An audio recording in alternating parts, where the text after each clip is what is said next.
Today is Wednesday, February the 18th, and this is a meeting of the Cities and Counties Subcommittee. So if you're a bill sponsor and you're not going to present in cities and counties, look at your schedule. The committee will be in order and the clerk will open the voting board. Please register your present by voting present.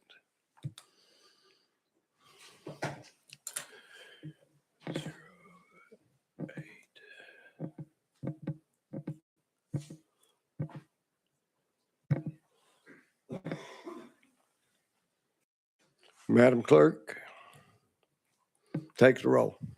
Mr. Chairman, you have 5 members present. You have a quorum. Thank you, Madam Clerk. Do any of the members have any personal orders, wish to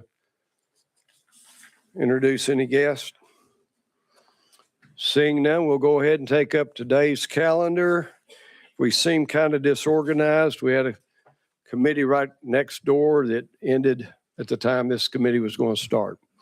So the first item on today's calendar is House Bill 2531 by Leader Lambert being presented by Leader Cochran. There's a motion and we hear a second.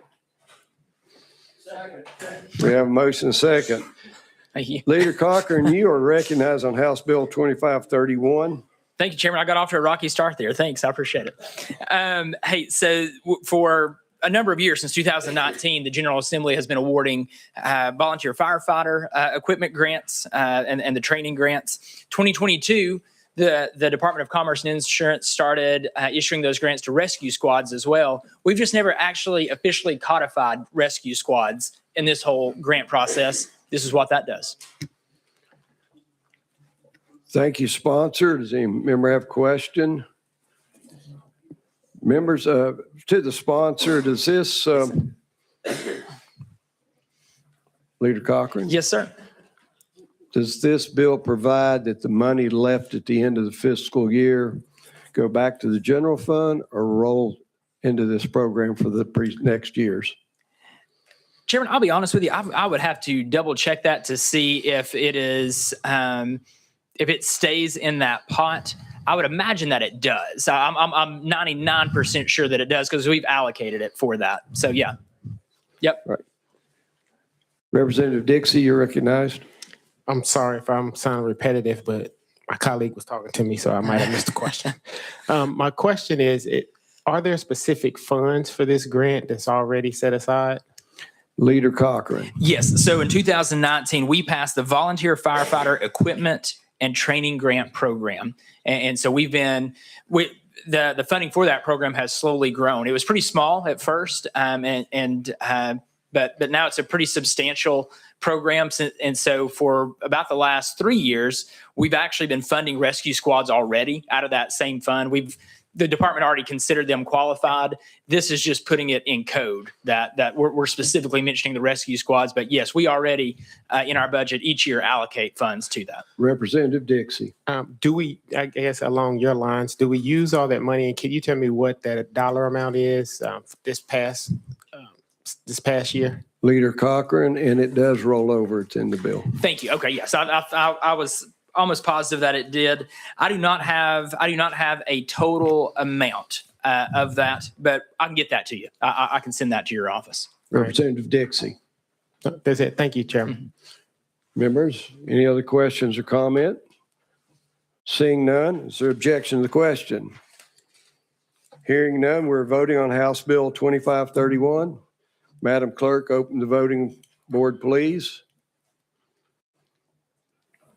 Every member, please cast your vote. Does any member wish to change their vote? Madam Clerk, take the vote. Mr. Chairman, you have 6 ayes and 0 noes. House Bill 2531, the ayes prevail. The bill moves on to the next available calendar of state and local government. Thank you, Chairman and Committee. I'll now recognize Chair Lady Littleton for personal order. Thank you, Mr. Chairman. I know I'm out of order, but I see all of these young students out here that are spending a little time with us, and I would like to recognize them and thank them for being here. So thank y'all very much for being here today. Let's welcome them.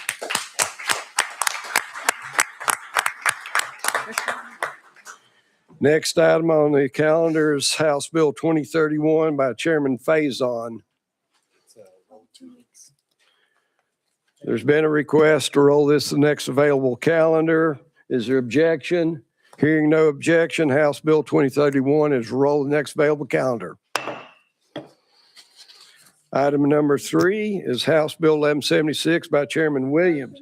We have a motion and a second on House Bill 1176. Chairman Williams, you're recognized, sir. Thank you, Chairman and members. House Bill 1176 was brought to you by the city of Cookeville. As a former member of the city council and their state legislator, several years ago, we enacted an exception to annexation by referendum in the event that certain criteria were met. This bill, that language was sunset, and this bill would simply put it back into statute. Currently under referendum, if you annex by referendum, it takes a simple majority in order to do that. This would allow for annexation as long as 2/3 of the property owners voted to be annexed, which would save my local government the cost of the election and the referendum process itself. And it has a higher bar. It's also limited to only 9 parcels. So if you had a business who wanted to relocate to the city of Cookeville and put their business there, they could go and they would have to get 6 of the parcel owners or less to meet the 2/3 requirement in order to annex by this method instead of by referendum, which they'd have to wait till the next election or have a special in order to do it. With that, Chairman and members, I stand ready to answer questions. Members heard questions for the sponsor? Seeing none, are the members ready for the question? Is there objection to the question? Hearing none, we are voting on House Bill 1176. Moving to the next available calendar, state and local government. Madam Clerk, open the board for voting. Members, please cast your vote. Does any member wish to change their vote? Madam Clerk, take the vote. Mr. Chairman, you have 5 ayes and 0 noes. The ayes prevail. House Bill 1176 moves to the next available calendar, state and local government. Item number 4 is also by Chairman Williams, House Bill 2196. We have a motion and a second. Chairman Williams, you're recognized on House Bill 2196. Thank you, Chairman Moon. This completes my local bill calendar for the year. This is a bill that was brought to me by Putnam County. We have seen our local community, they pass a resolution asking us to make this change. We have been inundated with sober living facilities in our community, and this would allow them to regulate those sober living facilities as long under the current statute. So with that, Chairman and members, I'm happy to answer any questions you might have. Questions or comments from the committee? This committee has addressed this issue, and I believe there's the same thing in place right now as a pilot program in Hamilton County. So is there objection to the question? Hearing and seeing none, we're voting on House Bill 2196, moving to the next available calendar, state and local government. Madam Clerk, open the voting board. Members, please vote. Has every member voted? Does any member wish to change their vote? Madam Clerk, take the vote. Mr. Chairman, you have 5 ayes and 0 noes. The ayes prevail. House Bill 2196 moves next available calendar, state and local government. Thank you, Chairman and members. This brings us to item 5, House Bill 1671 by Chairman Rudd. We have a motion and a second. Chairman Rudd, do you have an amendment, sir? Yes, I do. It's code 013232. 13232. Is there a motion on the amendment? Second. We have a motion and a second on the amendment. Does the amendment rewrite the bill? Yes, sir, it does. You are recognized on the amendment. Thank you. The amendment is the best talking points there are. It simplifies what the original bill was and what it does. This is the homeless busing bill. We have an occurrence not only in the Middle Tennessee area, but also in other areas of the state where government, not nonprofits or private agencies, but governments are shipping homeless people from one jurisdiction to the other without the other's knowledge of whether they have the resources or housing to have them. And they're in many cases not dropped off at a homeless shelter. They're dropped off on the public square or in a certain area, the busing area, and they're just abandoned there, and they scatter into the woods and seek help, and with this is trying to show them some respect as human beings so that they're not just shipped around. So we had took out the part about the Attorney General and also the amount. It says that you can't do that without the permission of the receiving municipality. It also says that you have a right to seek damages if this causes you expenses. So this is an effort to help not just throwing homeless people from one jurisdiction to the other, but protect them and give them some rights and respect and make sure they're taken care of. Thank you, Mr. Sponsor. Before we go on, we do have someone signed up to testify. So without objection, we are going out of session. And we have Bethany Torino. Is she available? Is Ms. Torino available? Not here. We will go back into session. And are there any other questions on the amendment that makes the bill? Representative Mitchell, you're recognized. Thank you, Mr. Chairman. You may not want to say, but what government entities are doing this? Sponsor. We have been made aware of two. One is Nashville-Davidson County has shipped people to Murfreesboro and dropped them off. And homeless shelters down there did not know. And Knox County city of Knoxville has also done this. Representative Mitchell. So you're saying the city of Nashville did this? Yes. Sponsor. This city government? According to homeless advocates in Murfreesboro that take care of the homeless, yes. Let's don't have running debate, Mr. okay. Chairman. Okay. Representative Mitchell, you're recognized. No, that's fine. I'm just shocked by that. So I'd like to talk with those advocates if I could. Thank you. Sponsor, you're recognized. Follow up. I just said the two that's come forward that we have evidence of is the city of Knoxville and city of Nashville. Is there any other questions or comments from the, all in favor of Amendment 13232, say aye. Aye. Opposed, say no. The ayes prevail. We're back on the bill as amended. Is there any other questions or comments? Is there objection to the question? Hearing none, we're voting on House Bill 1671 as amended. Clerk, please open the voting board for voting. Will every member vote? Please cast your vote. Has every member voted? Does any member wish to change their vote? Madam Clerk, take the vote. Mr. Chairman, you have 3 ayes and 1 no. The ayes prevail, and House Bill 1671 as amended moves next available Congress, state and local government. Thank you, Chairman. Thank you, committee. Item number 6, House Bill 1464 by Chairman Powers. You have a proper motion and second. Chairman Powers, you're recognized. You have an amendment on your bill, sir. I do. Thank you, Mr. Chairman. The amendment number is 012183. Is there a motion on the amendment? Second. We have a motion and second on the amendment. Chairman Powers, does the amendment rewrite the bill? It does. So you're recognized on amendment 12183. All right. Thank you, Mr. Chairman, committee. This is, we consider it a lineman bill. It's something that Chairman Brock and Martin and I have been working on, this legislation. Most of the time, electrical linemen are the very first responders anytime there's storms or a power interruption, day or night, weekend, holiday, 24/7, 365. Without fail, the linemen are always there to restore power and maintain the most important element of our culture. Tennessee Code 7-51-210 provides compensation for the death of first responders in the line of duty due to the danger of their occupation. The statute requires the estate of the first responder to receive $250,000 over a 5-year payment annuity. This bill includes electrical linemen as first responders. Personally, I had a friend of mine that was an electrical lineman who fell out of a bucket truck while he was working, broke his back, permanently disabled. So it's a very dangerous occupation. And we have a witness here today to testify, Samantha Carlton, whose husband was a lineman and one of those who lost their life while trying to serve others. And with that, Mr. Chairman, I'd like to go out of session and have her come forward. Without objection, we'll go out of session to hear testimony. If you'll please come and state your name, please, for the record. and you're recognized for 3 minutes.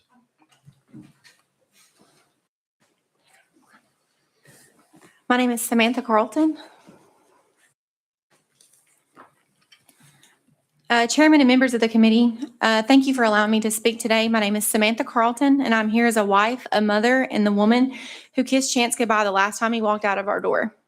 Before anything else, I want you to know who my husband truly was.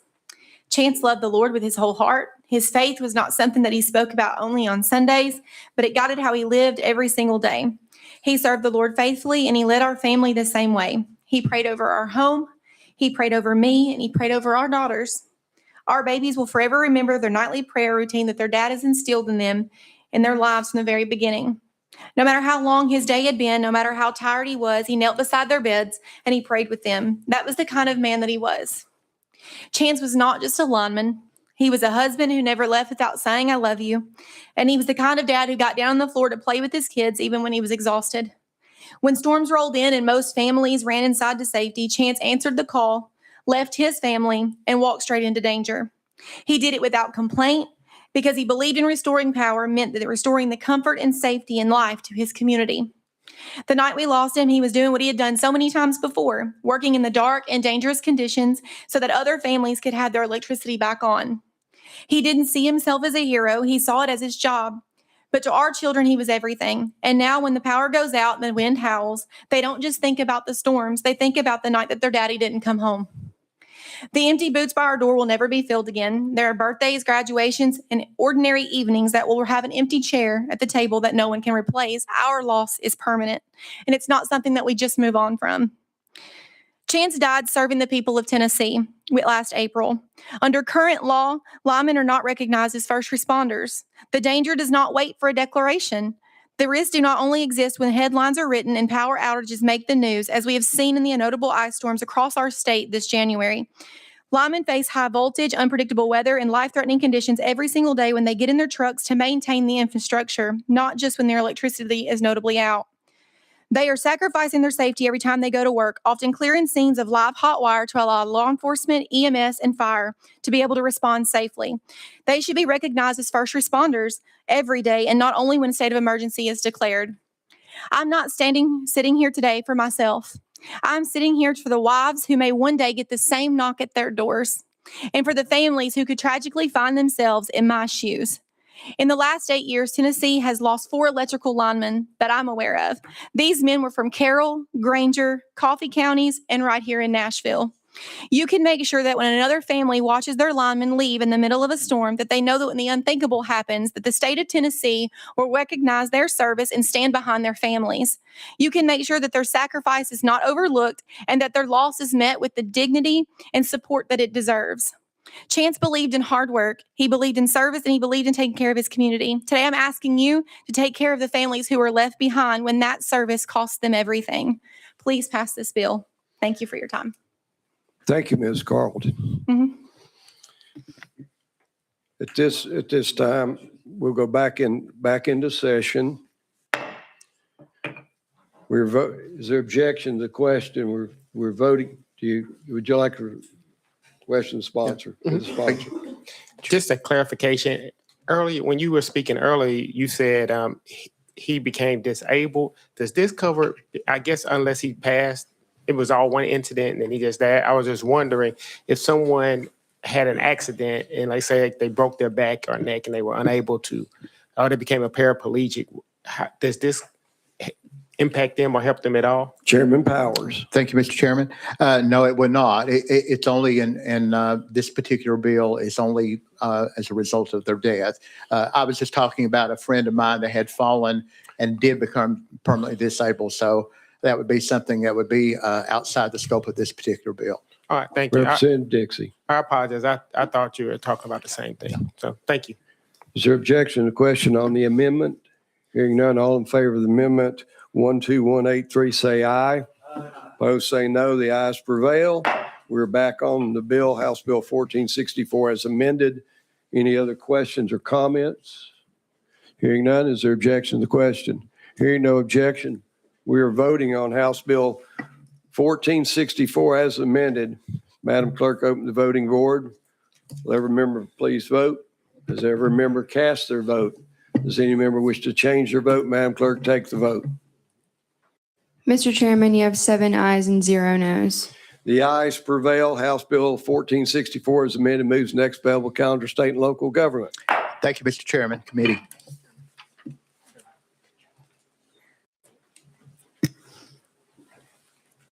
Chairman Crawford, for what purpose? I would just like to take a second and thank her for her courage to come tell her story today. And the older I get, the more important electricity is to me. So I just think these guys, when we're at our comfort, they're still out there in the weather trying to keep us safe. And I think all of our linemen in the state of Tennessee is heroes. And I just want to say thank you. Thank you.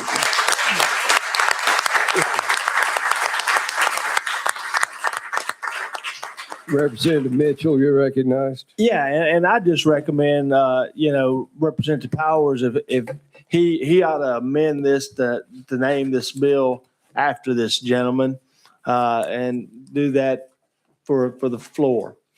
Well, I believe the next step's the next available calendar, state and local government, Okay. which would be in order for that amendment. And thank you for your recommendation. Next item on today's calendar is House Bill 1820 by Chairman Russell. Is there a motion? We have a motion and a second on House Bill 1820.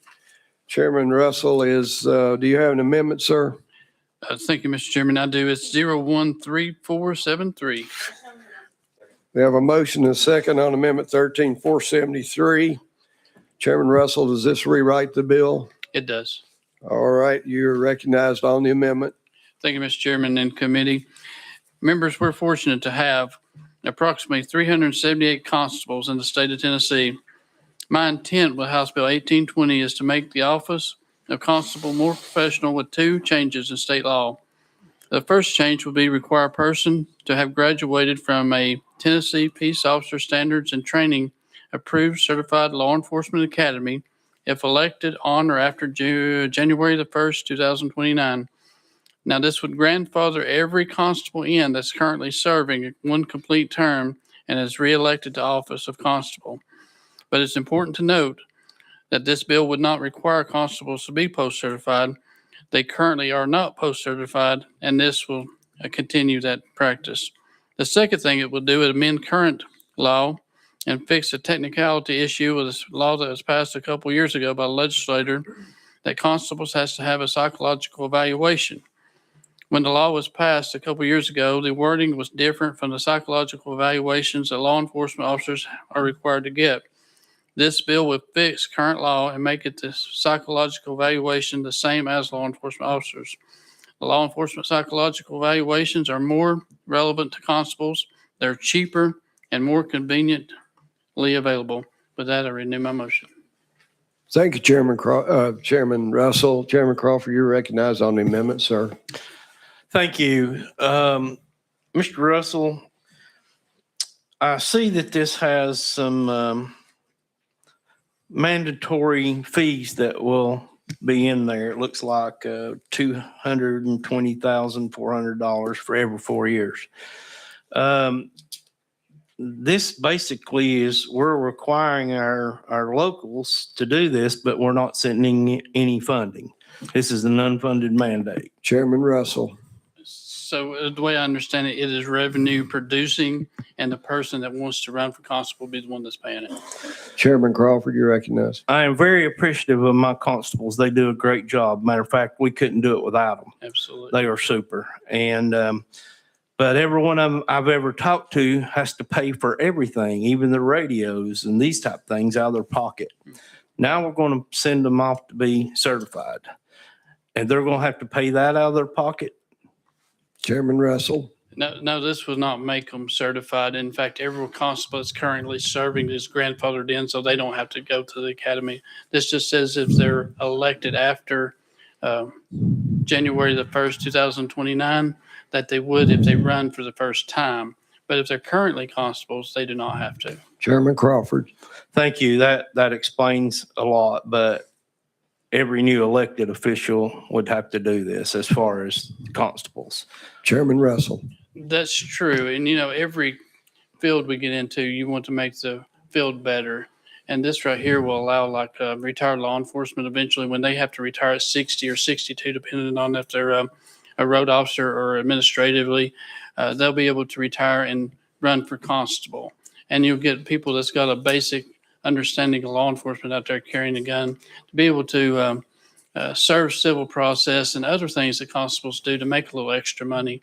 And they'll be good backup in your rural counties. And I just think it'll make the whole situation better. And as far as the psychological evaluations, the guy in my district had to pay $1,200 for a psychological just to run for constable, whenever you could run for constable in a law enforcement psychological for around $300 or $400. So. Chairman Crawford. Thank you. Thank you for bringing the bill. I understand what you're trying to do. I can't support it and put that burden on to our new constables. I just can't do it. Thank you. Chairman Russell. As the famous word of Buzz Hosley, anybody can have the right to be wrong. Is there any, Sorry. I couldn't resist. Representative Butler, you're in order and you're recognized. Thank you, Mr. Chairman. So I have constables in my eastern part of my district and not the western part of my district since I serve 5 counties. And I see a tremendous asset with the constables that we have, not from a civil service standpoint, but from just being involved in the community and serving and helping with law enforcement things. Would you not have more law enforcement that would, whether they retire or not, because some retire well before 60, would you not have more law enforcement since they're already part certified anyway, run for constable? Chairman Russell.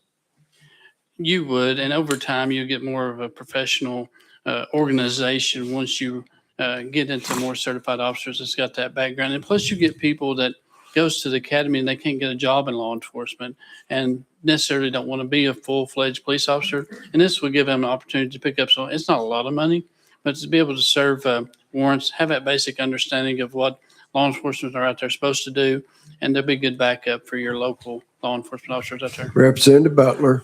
Thank you, Mr. Chairman. I'm curious, what does it cost to be post-certified? I mean, I know what it is, but Chairman Russell. And keep in mind, this will not make them post-certified because my sheriffs would be all tore up if we did that. This just makes them have to graduate the academy. And it's about in between $3,000 and $4,000 if they choose to do that. Representative Butler. so if I wanted to decide I wanted to run for constable, which we don't have them in Overton County, and I believe the reason we don't, based on my understanding, was we had some folks that were not doing what they should have been doing when they were constables, and so they were actually done away with in Overton County years and years ago. So if I wanted to be a constable, I would have to go get post-certified, pay for that out of my pocket, and then run for election. Is that correct? Chairman Russell. Close. You would go to the academy and get a certificate of completion because that don't make you post-certified. Okay. The law enforcement agency would send it into post once you do their hiring process. Representative Butler. Thank you, Mr. Chairman. Representative Dixie, you're recognized on the amendment. Yeah, it's just a quick question about the constables. I'm not really familiar with them except for what I see on TV. How do you differentiate a constable from the law enforcement? Are they uniformed? Do they have special card? Chairman Russell. Yeah, so constables are constitutional officers. Some counties has got them and some has done away with them simply because there was some bad actors out there in the counties. And like I said, this right here bill would make them more professional. So hopefully the ones we got will be productive and set good examples for future constables. Representative Dixie. Are they uniformed? Chairman Russell. They could be if they wish to be. Okay. All right. Thank you. Chairman Russell, I'd like to go out of session for a moment and ask a question of legal. I've heard the same thing, thought the same thing for years, but if with the committee's indulgent, I'd like to go out of session. My question is to legal, are constables constitutional officers?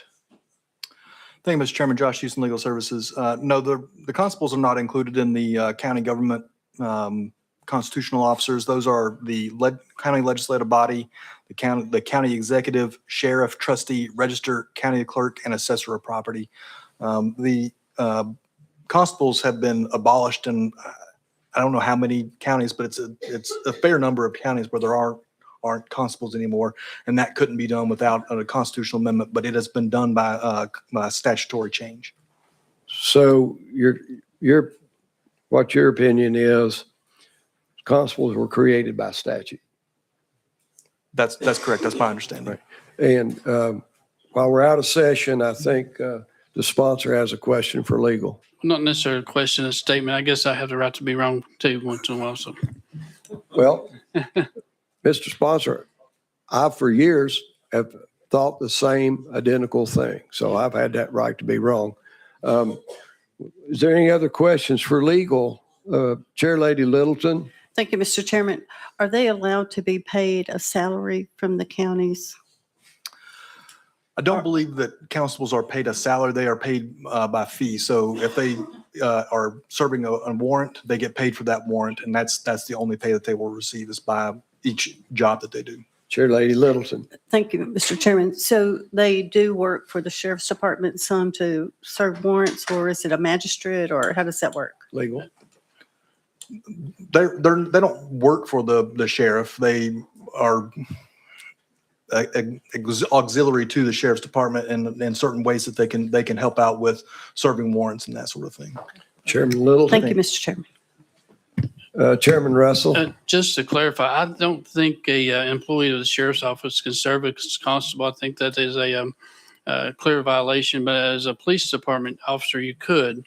So technically, an officer from a local police department can run for constable. A sheriff's deputy can't, because part of a sheriff's deputy's job is to serve civil process, and that would be conflicting. I think that's in statute. Legal, you'd like to? Okay. Is there any other questions for legal while we're out of session? Hearing none, we're going back into session. And Mr. Chairman? Yes.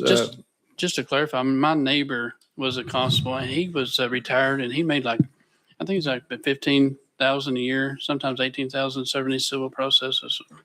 It's not much money, but it helps out. Okay, so we're still on the amendment that rewrites the bills. Is there any other questions? Is there objection to the question? Hearing and seeing none, all in favor of Amendment 13473, say aye. Aye. Opposed, say no. No. The ayes prevail. Now we're back on the bill as amended. Is there any other questions, comments? Is there objection to the question? Hearing none, we're voting on House Bill 1820 as amended. Madam Clerk, open the voting board. All members cast their vote. Has every member voted? Does any member wish to change their vote? Madam Clerk, take the vote. Mr. Chairman, you have 5 ayes, 1 no, and 1 present not voting. The ayes prevail. House Bill 1820 as amended moves to the next available calendar of state and local government. Thank you. House Bill 1537 by Representative Shaw. Is there a motion on? We have a motion. Do we have a second? We have a second. Representative Shaw, you're recognized on 1537. Thank you, Mr. Chairman and members. I'm here today not to ask for a favorable vote to move this bill out. I'm here to ask this committee for a vote to send it to a summer study.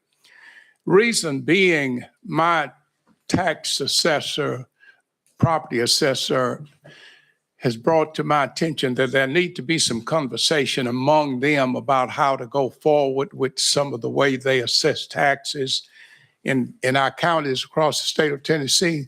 And he wants to get a conversation started to do that. And the only way we could get everybody's attention was to put some legislation in and ask if the committee would send it to a summer study so that we can just get folks talking and get them moving in the right direction. So my request today is for a summer study for this legislation. Thank you, Representative Shaw. At this time, I'll recognize Representative Dixie. Thank you, Mr. Chairman. I make the motion that we send Representative Shaw's bill 1537 to summer study. Is there a second? We have a motion and a second to send it to summer study. Chairman Crawford, you're recognized on the motion. Thank you, Mr. Chairman. I have a question for the sponsor. Yes, sir. Do you want this sent to summer study or a TASER study? I would like to send it to a Sponsor. TASER study, really, which is the same. I thought it was the same as a summer study, but TASER study. Mr. Sponsor, Yes, sir. you have served how many terms in the General Assembly? Well, if I have to tell you, 25 and a half years. And thank you for your service. It's been outstanding. Thank you, sir. So, without objection, Representative Dixie's motion is withdrawn. Hearing no objection, his motion is withdrawn. Now you're recognized, Representative Dixie. Thank you. I would like to send House Bill 1537 to a TASER study. To the TASER calendar. Second. We have a motion and a second to send House Bill 1537 to the TASER calendar for this session. No, I think there's one for.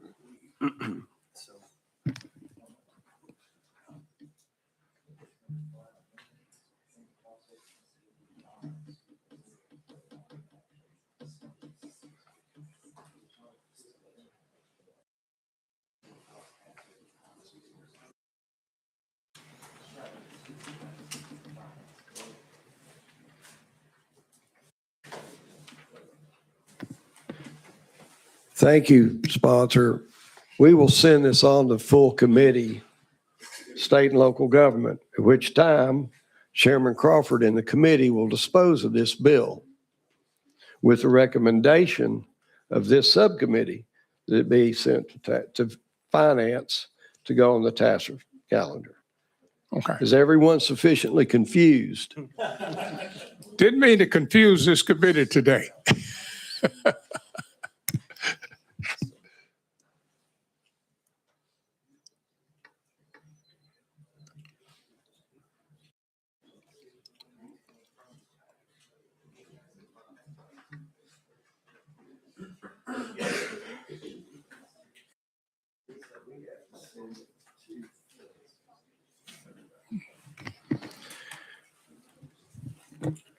The pending question before us is to send this to state and local government with a recommendation to send it to a TASER study. Representative Shaw. Will I have to come to state and local to do that? Okay, thank If you. you like to pass the bill out, yes, Yes, sir. sir. Thank you. Thank you very much, sir. Without objection, we're voting on House Bill 1537, moving to the next available calendar, state and local government. Thank you, sir. Madam Clerk, open the voting board. Will every member please vote? Has every member cast their vote? Does any member wish to change their vote? Madam Clerk, take the vote. Mr. Chairman, you have 7 ayes and 0 noes. The ayes prevail. House Bill 1537 moves to the next available calendar, state and local government. Thank you, sir. Thank you, committee. Item 9, House Bill 2210 by Representative Powell. Without objection, we'll roll this to the next available calendar of cities and county subcommittee. Hearing no objection, House Bill 2210 is rolled to the next available calendar. Item 10, House Bill 1681 by Representative Reeves. Is there a motion? There's a motion and a second. Representative Reeves, you're recognized on 1681. Do you have an amendment, sir? Thank you, Mr. Chair. I do have an amendment. It is Amendment 12979. Is that correct, Yes, sir. That's sponsor? my number. Yes. We have a motion. We have a motion and a second. Does the amendment rewrite the bill? It does not. It modifies the bill. And I'm happy to talk about it if you'd like. You are recognized on the amendment. Thank you, Mr. Chair. The amendment we're adding today came from county trustees, and it simply clarifies the role of the trustees in the infrastructure development district process and administration.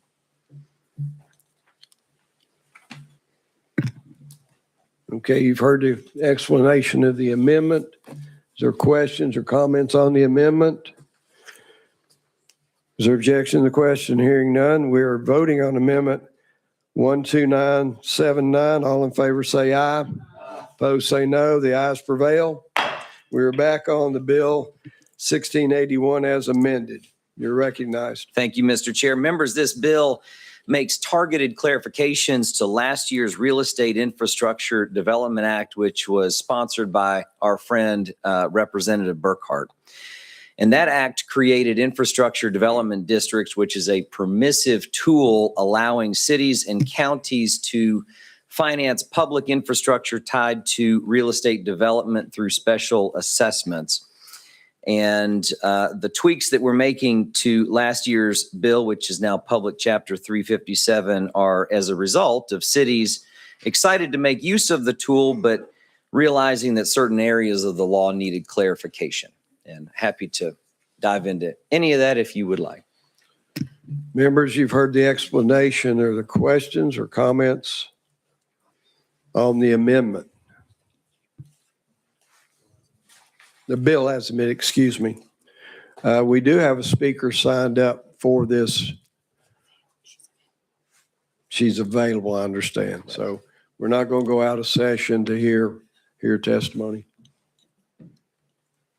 Being no questions? Is there objection to the question? Hearing none, we're voting on House Bill 1681 as amended. Madam Clerk, open the voting board. If you're in favor of House Bill 1681 as amended, vote aye. If you're opposed, vote no. Has every member voted? Does any member wish to change their vote? Madam Clerk, take the vote. Mr. Chairman, you have 7 ayes and 0 noes. The ayes prevail. House Bill 1681 as amended moves next available county, state, and local government. Thank you, Chair and Committee. We'll now move to item 11, House Bill 2344 by Representative Harris. The sponsor has asked that this bill be taken off notice without objection. House Bill 2344 is off notice. Hearing none. House Bill 2344 is off notice. Next item on today's calendar is House Bill 2258 by Representative Langford.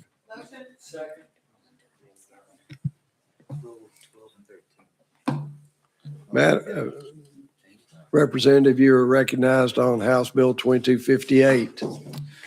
Thank you, Mr. Chairman. This comes as a request from Montgomery County to update the existing central business utility district law so that counties can use the same infrastructure process that's in place to fund developments outside of city limits. We're seeing increasing development and growth outside, especially in Montgomery County, and current law does not allow counties specifically to use the CBID districts. Okay. Mr. Sponsor, do you have an amendment on the bill? Yes, sir, I do. Just a moment. Is it Amendment 13298? That is correct.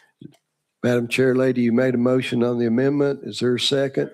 We have a motion and a second. Does the amendment rewrite the bill? It does. Will you please explain the amendment? Yes, sir. So this If it's amendment. the same as your explanation. It is. The committee is good with that. Is there questions on the amendment? Hearing none. I didn't see your hand, Representative Butler. Thank you, Mr. Chairman. I make a motion, we roll this to the heel. Without objection, House Bill 2258 and its amendment roll to the heel. Next item's item 13, which is not his first bill in this committee. It's his second bill in this committee. And it is House Bill 2328. There's a motion? There's a motion and a second. Representative Langford, you are recognized on House Bill 2328, and I believe you do have an amendment on this bill. Yes, sir. But pending further information from our county, I'd like to request we roll this to the next available calendar. Without objection, hearing no objection, House Bill 2328 is rolled to the next available calendar of state and local government, cities and counties. Excuse me. Our next bill is item 14 by Chairman Wright, House Bill 2102. We have a motion and a second. Chairman Wright, you're recognized on House Bill 2102. Thank you, Mr. Chairman. Let me say first, this is a permissive bill. and a very narrow and focused bill. House Bill 2102 permits a county that is self-insured and under the 1957 Purchasing Act to set the compensation level of the Director of Accounts and Budgets without having to adjust any other officials' salaries. As I said to open, this is a permissive bill, and I think, or I know, it applies to Blount, Greene, Montgomery, Washington, and Williamson County. And I would remain seated here for questions. Thank you, Chairman, Vice Chairman Wright. Is there questions? Chairman Crawford, you're recognized. Thank you, Mr. Chairman. I do have one question. Under the 57 Act, that's what you have specified. But my question is this individual tied to the mayor or something else to where they can't do that now? And this separates them from the other? Is that what we're doing? Vice Chairman Wright. Thank you, Mr. Chairman. Yes, Chairman Crawford, that's what this is doing. The other elected officials' salaries are set, and this, whatever my technical Director of Accounts and Budgets may, as a technical person, a fiduciary for the county, may need to receive a higher salary because of the expertise that is required to fulfill that job and keep a good employee. Chairman Crawford. Thank you, Mr. Chairman. Any other questions or comments? Is there objection to the question?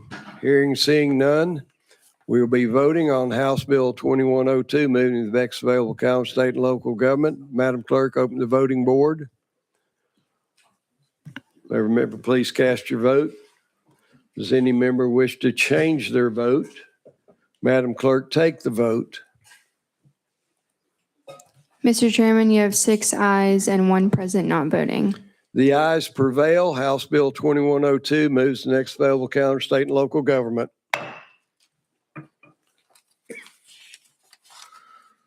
The next bill on today's calendar is House Bill 2160 by Chairman Wright. We have a motion. Motion. Second. We have a motion and a second. It was close there, Vice Chairman Wright. Thank you, Mr. Chairman. You're recognized on 2160. Thank you, Mr. Chairman. I move to take this bill off notice. Without objection, House Bill 2160 is off notice. Hearing no objection, 2160 is off notice. Now, this brings us back to House Bill 2258 by Representative Langford. And I believe we were on the amendment 13298.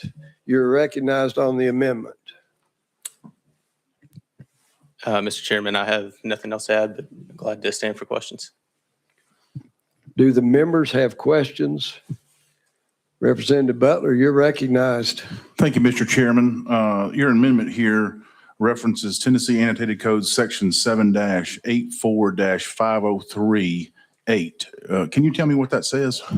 Representative Langford, you're recognized. Representative Butler, the original amendment or part of this code omitted the word county, and we've added that back in here. Representative Butler. Thank you, Mr. Chairman. Why do we need to do this? Representative Langford. Representative, Montgomery County is one of the fastest growing counties, and we're seeing increasing development outside of city limits. This bill as it is only applies within city limits, so they don't have the same tools that they can use for development, and we're asking that the county have those same tools available for growth. Representative Butler. Thank you, Mr. Chairman. That answers my question. Chair Lady Littleton, you're recognized. Thank you, Mr. Chairman. And I noticed that you rolled House Bill 2328, but it's for Tipton County. Does that mean you're going to move to Tipton County? Representative Langford. No, ma'am, that is not correct. But well, we were able to partner with another representative on that, so we could benefit both counties, and there's some additional work that needs to be done on that. Chair Lady Littleton. Thank you, Mr. Chairman. So you plan on remaining in Montgomery County? Is that what you're saying? Representative Langford. That is correct. Okay. Thank you, Mr. Chairman. Representative Dixie, you're recognized on the amendment. I know that we're adding the word counties. How many counties would this impact? Representative Langford. This would impact all 95 counties. Representative Dixie, you good? Any other questions or comments on the amendment? Is there objection to the question? Representative Mitchell, sorry. Oh, I'm sorry. Sorry, Mr. Chair. I'd make a motion to adjourn. No, I would try. Proper motion, but not seconded. I like second. We are back. Is there any more questions or comments on Amendment 13298? Members, Representative Butler. Thank you, Mr. Chairman. I move previous question on the amendment. Is there objection to the question? Hearing none, seeing none. All in favor of the amendment 13298, say aye. Aye. Opposed, say no. The ayes prevail. We're back on House Bill 2258 as amended. Are there any other questions, comments, or anything else that might come before this new representative? Is there objection to the question? Hearing none, Madam Clerk, open the voting board, please. We're voting on House Bill 2258 as amended, moving to the next available calendar of state and local government. Has every member voted? Does any member wish to change their vote? Madam Clerk, take the vote. Mr. Chairman, you have 7 ayes and 0 noes. The ayes prevail. House Bill 2258 as amended moves to the next available calendar, state and local government. We can't wait for you to show up. I look forward to it. Thank you. Please come. It's right. This completes today's calendar, but Chair Lady Littleton asked for the floor. Will please be in order. Oh, all right. Is there any other announcements? Without objection, this meeting is adjourned. Hearing no objection, we are adjourned. Thank y'all for coming. Cut them.